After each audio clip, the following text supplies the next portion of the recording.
o ambiente, o ambiente que ele veio, né? Filho de Lia, o desprezo que Lia enfrentava dentro de casa, a aflição de Lia. Aí depois a gente abrange a questão dos irmãos, de Jacó. E os irmãos, vamos dizer assim, nossa linguagem aqui do sul de Minas não era uma boa coisa, era uma tranqueirada, né? Vamos dizer o seguinte, irmãos sanguinários, quer dizer, a ciumeira dos irmãos, porque José contava os seus sonhos, ele revoltava os irmãos. Depois a gente consegue visualizar alguma coisa na vida adulta de Judá em termos de casamento, ele vai arrumar alguém fora do plano de Deus para casar. E aí vão nascer 3 filhos, esses 3 filhos, né? Onã e Selá, são 3 filhos que o primeiro vai fazer coisas graves diante do Senhor, o texto bíblico diz que o Senhor fez morrer. Depois o outro vai fazer coisas graves, de tal maneira que o Senhor fez morrer. E aí veja o seguinte, aí o sogro, que é no caso Judá, ele querendo que a sua nora Tamar tivesse descendentes, então o primeiro morre e ele oferece o segundo, né? Ele cria condições para que o segundo pudesse gerar a posteridade. O segundo faz o que é mal, morre. E ele promete Selá. Selá, ele está novo ainda. E aí Judá, percebendo que, à medida que o tempo vai passando, que o sogro não cumpre a sua promessa, ela arruma um jeito, então, de gerar descendente. Como? Ela se disfarça numa postura cultural, ela cobre o seu rosto e ela consegue seduzir Judá. Em troca, ela pede que Judá possa dar o seu cajado, o seu selo e o seu cordão, certamente coisas significativas ali no sentido da reputação, da identificação, da identidade de Judá. Judá vende a sua honra, vende a sua, vamos dizer, despreza princípios, valores de si, para que pudesse fazer o seu desejo carnal. Mais tarde, Tamar fica grávida de um relacionamento, vamos dizer assim, incestuoso, sogro e nora. Tá? E aí o que acontece? Mas ele muda o seu pensamento quando ele diz que ela deveria morrer, mas, no entanto, ela não vai morrer agora, porque ele fica sabendo que não é simplesmente uma prostituta cultural, mas sim a sua própria nora. O que vai acontecer mais adiante? Ele vai propor a venda do seu irmão. Não matar o irmão, mas vender o seu irmão. Outra coisa que nós não exploramos, diz ali, naquele momento que eles jogam o irmão na caverna, eles param para comer. A frieza que tem esses irmãos, também ajudar. E mais tarde, então, ele tem a sua vida transformada quando ele resolve ficar como fiador no lugar do seu irmão Benjamim, que estava preso, porque ele sente a dor do pai. Então, ele consegue entender o amor do pai pelo filho. Ele consegue entender a gravidade do pecado. Ele consegue entender ali que, naquele momento, ele deveria sofrer no lugar do seu irmão, para que o seu pai estivesse bem, para que os seus irmãos estivessem bem. Então, em linhas gerais, é isso aí. Tá? Mas tá bom. Obrigada. Deu para me entender essa mensagem aí de Itamar, porque eu já li na Bíblia. Só queria esclarecimento, porque estava ruim para me pegar, e mais ou menos já entendi. Deus abençoe, pastor, e todos que me deram essa oportunidade.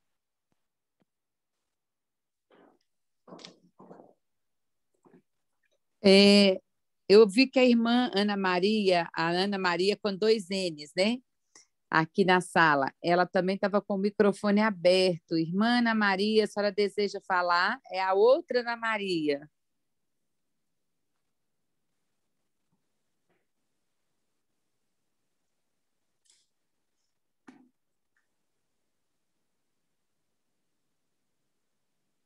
Mais alguém gostaria de fazer a sua participação? Irmã? Heloísa, deixa eu falar uma coisa. Para não ficar essa confusão de 2 Ana Maria, você coloca aí no chat meu nome, bota assim, Ana Sena, fica melhor. Oi, irmã, eu não consigo mudar. Eu não sei como que faz aí, mas eu acho que é a senhora que tem que mudar aí no seu Zoom. Tá bom, tá bom. Tá? Então, vou fazer... Mas eu É a senhora que vai ter que mudar, hein? Eu não consigo mexer aqui, né? Tá bom. Obrigada. Tá bom? Ok.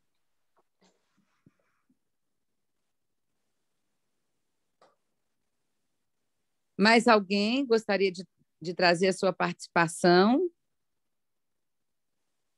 Esse é um assunto que a Cesiane gosta muito, né? A gente tem até estudado aqui sobre as tribos, né? Aqui na sala, né? Então,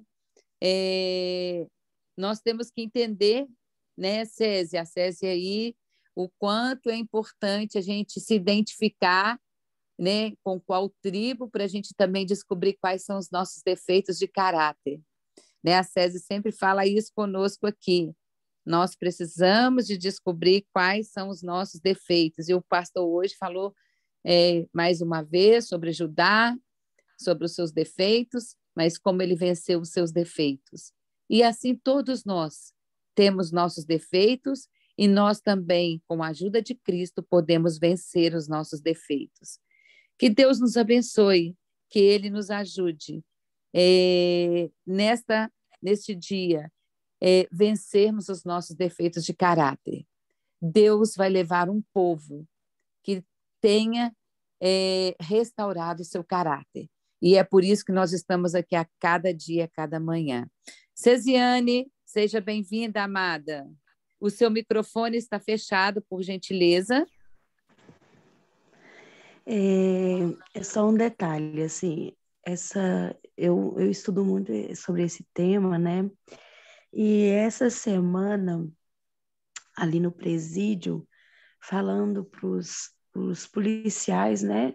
É o presídio da Polícia Civil, veio algo assim que eu fiquei muito pensativa e quero compartilhar aqui com vocês, porque nós vamos entrar no céu pela porta que é a nossa personalidade. E nós temos uma que predomina, né? Um exemplo, sanguíneo, 70%, colérico, 30%, é como eu me vejo. Porém, quem predomina é o sanguíneo. Né? Então, olha só, qual das tribos é o sanguíneo? Por isso que a gente precisa se conhecer, né? O autoconhecimento. Só que os 144 mil, eles são as primícias. Eles são quem vai glorificar a Deus aqui nessa terra, a Jesus nessa terra. Porque Jesus glorificou o Pai. E nós vamos glorificar a Jesus. E o que me veio essa semana, eu ainda vou aprofundar, é que os 144 mil, porque Jesus ele tem as características das 12 tribos, a parte, porque Deus dá o caráter é um presente de Deus. Só que o inimigo vem nesse caráter, que é um presente de Deus, e coloca o quê? Coloca misérias e coloca as debilidades do caráter. Nós temos as fortalezas do caráter, que é um presente de Deus, e o inimigo vem e coloca as debilidades do caráter. Então, por isso que nós temos que ter o autoconhecimento. Cada tribo, então, assim, olha, Zebulon foi quem levou, está sobre os seus ombros, Zebulon, levar a luz do mundo, repartir como despojos. Então, Zebulon é ele quem leva a luz do mundo, ele é viajante, a gente já estudou. Isacar, ele por gozo, ele carrega os fardos dos irmãos, ele é serviçal. Então, Jesus é a luz do mundo, Jesus foi um missionário, Jesus teve a missão, Jesus, Hebreus 12, 2 fala que por gozo suportou a cruz, levou os nossos fardos. Então, o Judá tem a autoridade, ele é o leão, né? Ele tem a realeza, a autoridade. Então, se você pegar cada tribo, ela tem uma parte que forma a personalidade, o caráter de Jesus na Terra, que é a plenitude. Mas os 144 mil, eles vão revelar a Cristo. Eu estou falando isso para vocês porque nunca fui, eu não era serva. Mas ao estudar Isacar e ver a grandeza que é o ser servo, e por que Jesus ele é o leão da tribo de Judá? Porque Judá alcançou os 4 pontos do trono de Cristo, que é o leão, o boi, que é o servo, o homem, que é a humanidade, a empatia, e a águia, que é a divindade. Por isso que na bênção de Moisés, ele diz, Senhor, escute a oração de Judá. Então, Judá, e ele foi servo porque ele se colocou dando a sua vida por Benjamim. Então, olha só, nós precisamos entender que Judá foi servo, mas servo é uma característica principal de Isacar.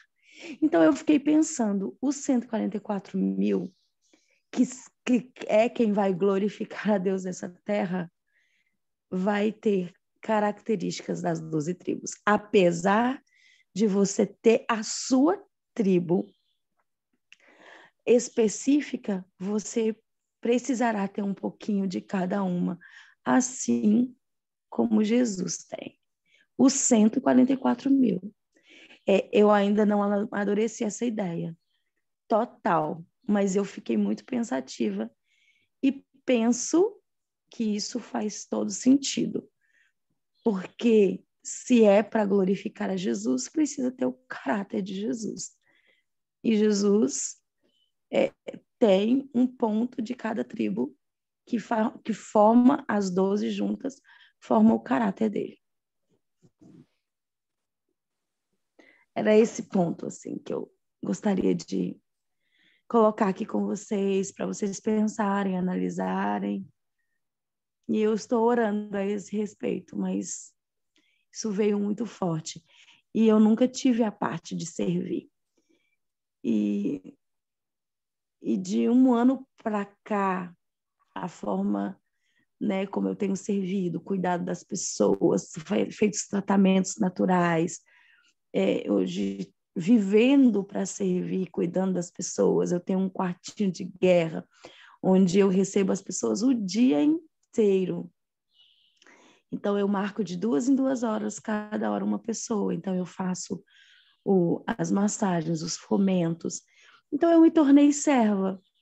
E quando eu fui falar sobre Isacar, né, eu comecei a falar. Falei, olha, eu não tinha essa característica de ser serva, mas Jesus, ele é o maior e ele é o que mais serve. No céu, quem vai servir aquela mesa é Jesus.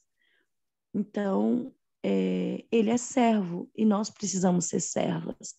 E aí eu fui mencionar para eles, eu nunca fui serva, eu nunca servi as pessoas, mas tem um ano que eu passei a servir. E isso me faz muito bem, porque eu me sinto como Jesus. Jesus mais curava do que pregava. Então, aí ali na hora que eu estava falando com eles, me veio esse clique. Eu não era serva.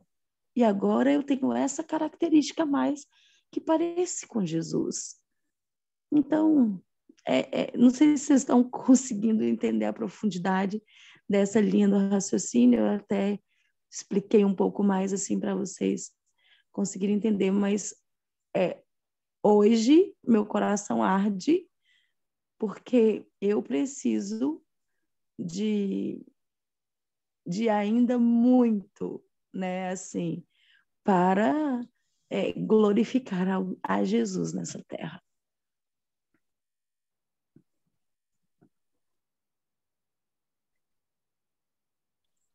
Amém, César. Obrigado pela sua contribuição, né? Esse assunto ele é muito especial, né? A gente vê nos filhos de Jacó a nossa vida e as advertências de como nós temos que trabalhar o nosso caráter e desenvolver ali o caráter de Cristo.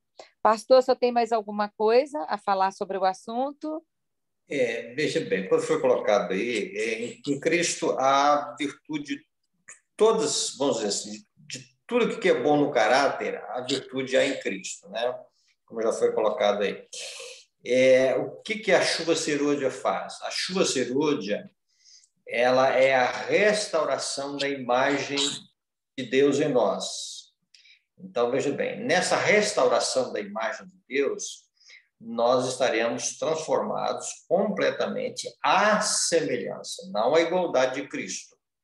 Então, os 144 mil, eles vão refletir o caráter de Cristo, porque na plenitude do Espírito Santo, as virtudes do caráter de Cristo, quer dizer, os frutos do Espírito vão se manifestar em nós. Então, o aspecto da maldade não estará em nosso coração. O que é o aspecto da maldade? Né? Vamos dizer até nos nossos defeitos de caráter. O que tem de errado nos defeitos do nosso caráter? Né? São as nossas, vamos dizer assim, as nossas maldades. Tá? Então, o que existe de errado no pecado? A maldade. O que existe de errado no adultério? A maldade. O que existe de errado no furto? A maldade. Então, veja bem, o que existe de errado na maledicência? A maldade. Se a maldade não está no nosso coração, nós estaremos fazendo o bem é o amor. Então, o princípio ativo do amor de Deus vai permear todo o nosso ser, de tal maneira que nós vamos dizer assim, né? Essa questão de amar, vamos até colocar essa questão de ser servo, vai ser uma questão assim de que nós vamos fazer isso de uma forma muito espontânea. Né? Então, a virtude do caráter de Cristo vai se manifestar em nós. Então, Cristo vai ser tudo em todos, nos 144 mil. Cristo, tudo em todos. E o eu? O eu não vai ser nada. Ei, pastor, desculpa te interromper. Então, você acha que o senhor acha que essa linha de raciocínio ali que eu tive faz sentido? E, na verdade, realmente, vou corrigir, a semelhança de Cristo, né? Nós teremos a semelhança, né? Tipo, pequenos cristos, numa maneira de dizer. Mas o senhor acha, então, que faz sentido isso? Claro, como o senhor colocou aí, né? Nós seremos servos de uma forma espontânea. Mas o senhor acha que nós, então, teríamos os pontos positivos que formam o caráter de Cristo, os 144 mil? Sim, eu vejo assim, tá? Porque nós não... assim, eu tenho que estudar, realmente, você colocou no ponto aí, né? Mas eu vejo o seguinte, que nós vamos ter unidade. Então, veja bem, então vamos ter unidade em quê? No sentimento, tá? Nos princípios. Então, isso fará com que, até usar essa linguagem aí, né? Nós vamos ter assim, então, a imagem de Cristo, Cristo, ele é formado em nós a esperança da glória. O Paulo fala sobre essa questão de Cristo ser formado em nós. Então, vou usar até a linguagem do computador aqui, né? Então, a ação do Espírito Santo é formatar em nós a imagem de Cristo. Então, essa imagem, formatando a imagem de Cristo, nós vamos apresentar as características do caráter de Cristo em nós. Então, veja bem, se o amor, a bondade, a benignidade, o domínio próprio, o fruto do Espírito, isso vai se manifestar em todos. Todos vão ser amoráveis. Então, não vai ter um João ambicioso lá e vamos dizer assim, e um André que não é ambicioso. Tá? Então, é o seguinte, todos serão sem ambição. Então, todos nesse aspecto, João será igual a André. Tá? A individualidade ela vai permanecer, né? Um ou outro vai ter mais fé do que o outro, sim. Tá? O irmão Watts disse que nós vamos ter que aprender algumas coisas que nós não aprendemos no tempo de paz. Mas essa individualidade, esses frutos do Espírito manifestando em todos, então todos vão ter características no caráter. O que são os frutos do Espírito? O caráter de Cristo. Então, a manifestação do fruto, ou fruto do Espírito, são 9 características desse fruto. Então, o que acontece? Vai se manifestar em todos. Então, a excelência do caráter de Cristo vai se manifestar em todos. Então, eu vejo coerência nesse pensamento. Né? Mas, pastor, Tá bom, então eu vou falar mais um detalhe aqui com o senhor e quem sabe o senhor aprofunda e traz aqui, né, na sala. Então, o fruto do Espírito são 9. É o fruto, né, com vários gomos. E Lúcifer, ele tinha o fruto do Espírito, né? Os anjos têm o fruto do Espírito. Porém, ele audaciou e ele quis ter os 12. Porque quais os que ele não tinha? Onisciência, onipresença e onipotência. Porque os 3 juntos com os 9 são 12 que dá a plenitude. E aí eu já me questionei muito, mas como que então as tribos elas manifestariam esses 3, já que são atributos exclusivos de Cristo e não existe a possibilidade do ser humano ter, né? Mas aí, assim, estudando um pouco mais, eu consigo ver que 3 tribos eram mais próximas eram mais próximas e teve destaques. 3 discípulos também foram mais próximos de Cristo e teve destaque, né? Judá, José e Levi, Pedro, Tiago e João. Então, e aí, assim, eu não sei como que nós poderíamos, assim, ver, mas, assim, não que eles sejam onisciente, onipresente e onisciente, mas eles eram mais próximos de Cristo e assim, de Judá é muito claro quando você vê a divindade, porque até Moisés diz, Senhor, ouve a oração de Judá. Então, ele passou a orar mais e quando nós oramos mais e quando nós temos essa comunhão com Deus, a divindade está em nós. Mas, assim, eu tô colocando esse raciocínio que eu ainda não consegui entender completo, mas estou colocando aqui para o Senhor e quem sabe o Senhor, não sei, não consegue, assim, trazer esse entendimento. Certo, entendi. Quando se fala aqui sobre Lúcifer, então Ellen White vai dizer o seguinte, dizer a todas as nações, que o que havia de errado nele? Não ele deveria ambicionar cada vez mais, né, o caráter de Deus, tá? Cada dia mais, vamos dizer assim, né? Olha, não, eu quero refletir, eu quero ser igual a Deus no caráter, tá? Mas não, ele queria coisas que eram atribuídas, coisas pertinentes somente a Deus. Tá? Então, esse é o primeiro fato que a gente pode colocar. Com respeito, assim, aos 3, vamos estudar, eu tenho que testar um pouquinho mais, tá? Colocando algumas coisinhas aí que eu preciso estudar, né? Mas é o seguinte, nós vamos ser sempre, vamos dizer assim, nós vamos sempre ambicionar Deus, na nossa vida, o caráter de Deus. E a maior alegria de Cristo no céu vai ser ver as suas almas redimidas. Mas e a maior alegria dos salvos? A maior alegria dos salvos vai ser olhar para o rosto de Jesus. Apocalipse 22, 5. Acho que 5 ou 4. Tá? Os servos o contemplarão. A expressão servo, contemplarão o seu rosto. Então, por que o rosto de Cristo? Porque no rosto de Cristo está o brilho da glória de Deus. Tá? Então, nesse brilho da glória de Deus que vai ser a satisfação, a maior alegria dos salvos, né? Ver que Deus ele sofre eternamente, ele tem cicatrizes eternas para redimir o seu povo. Tá?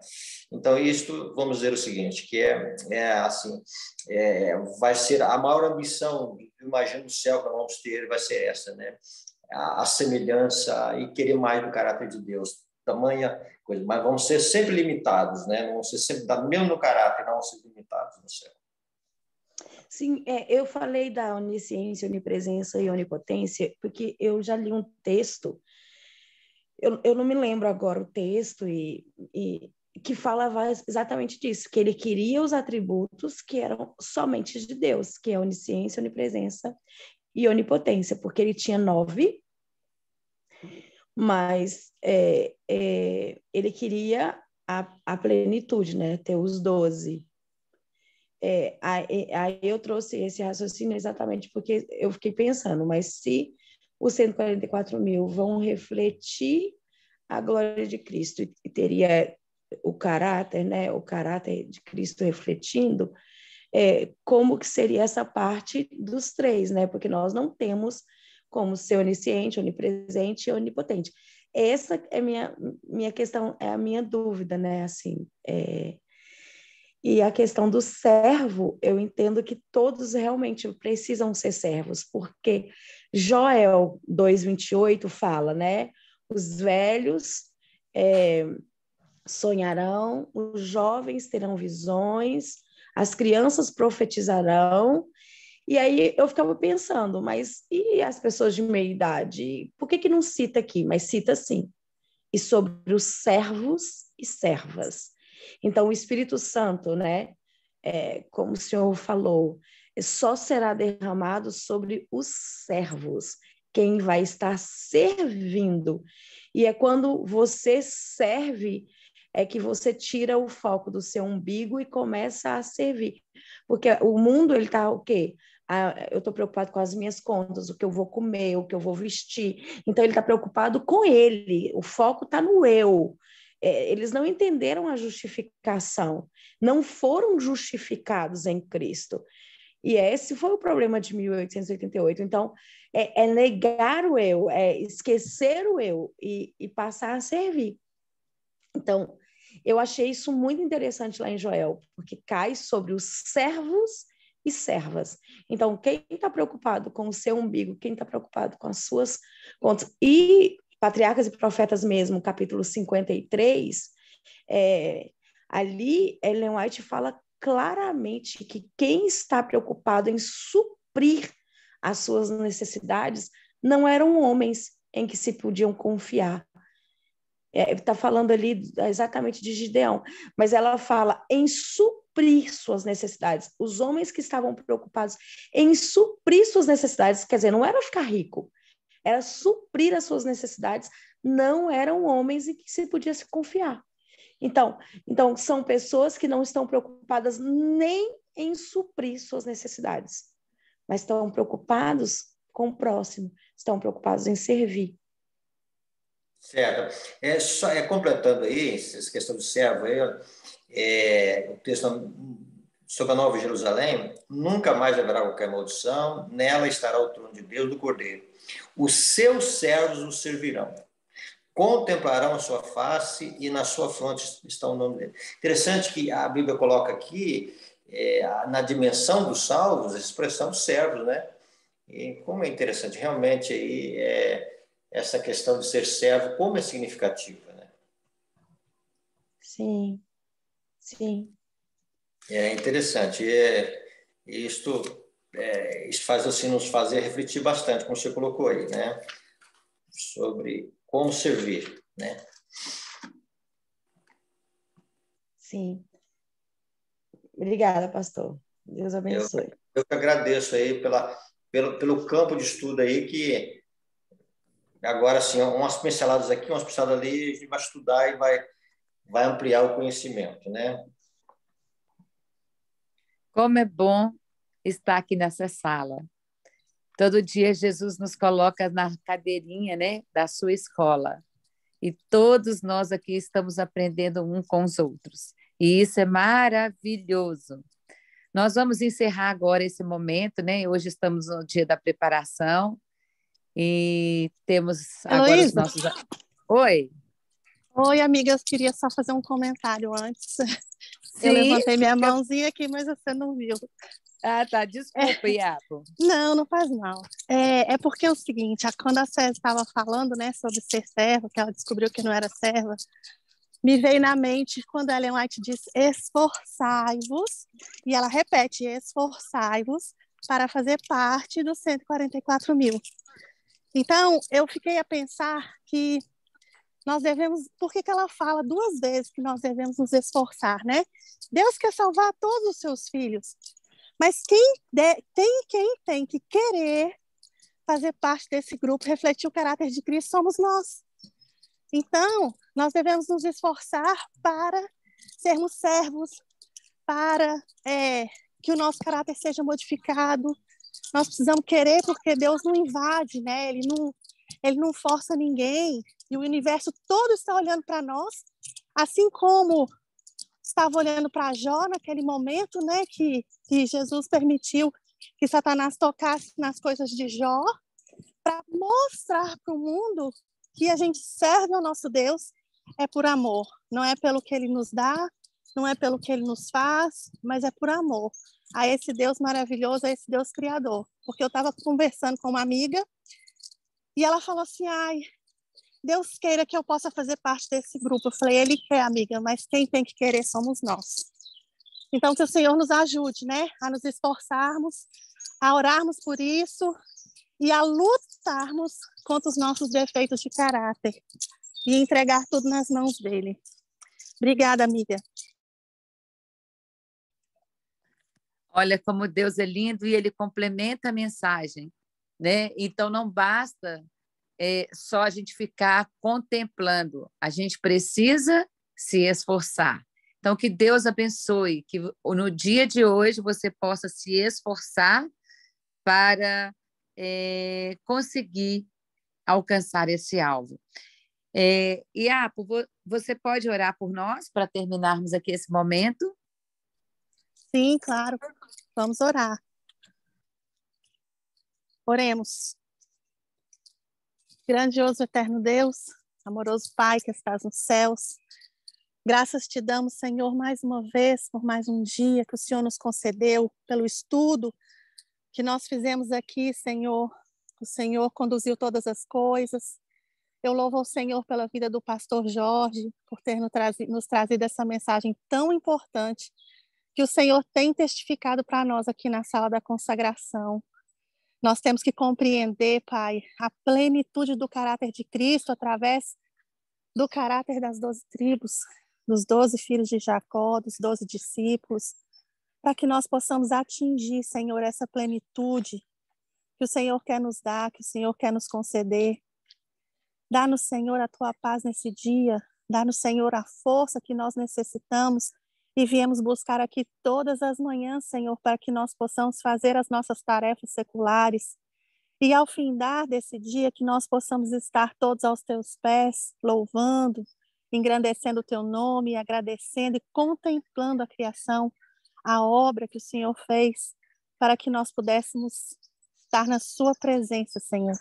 Muito obrigada. E eu espero, ó Pai, que o Senhor proveja para nós mais um momento com o pastor Jorge, para que nós possamos continuar esse estudo, que ele possa responder a pergunta da irmã Ana Maria que ficou, e o Senhor proverá, eu tenho certeza disso, porque o Senhor é o nosso professor, o Senhor é o diretor dessa escola que nós estamos estudando para conseguir caminhar no caminho estreito, para conseguir vencer, para conseguir fazer parte, Pai, dos 144 mil, porque não é fácil. O Senhor sabe quão difícil é a gente, todas as manhãs, estarmos aqui de pé, tão cedo no Brasil, e as lutas que nós enfrentamos também aqui, num horário diferente, em Portugal. Mas nós estamos, Senhor, deixando de lado outras coisas para poder estarmos na Tua presença, para buscarmos a Tua companhia. E eu louvo ao Senhor por isso. Muito obrigada, Pai. Eu peço agora que o Senhor nos despeça com a Sua santa paz, com o Teu Santo Espírito, e que amanhã nós possamos estar novamente aqui reunidos, às 5 horas da manhã do Brasil, às 9 horas da manhã de Portugal, para continuar a estudarmos e louvarmos e engrandecermos o Teu santo nome. Permaneça conosco, em nome de Jesus, é que eu peço e agradeço. Amém. Iapo, vai ter o hino ou não? Não, amiga, eu não consigo, tô no telemóvel.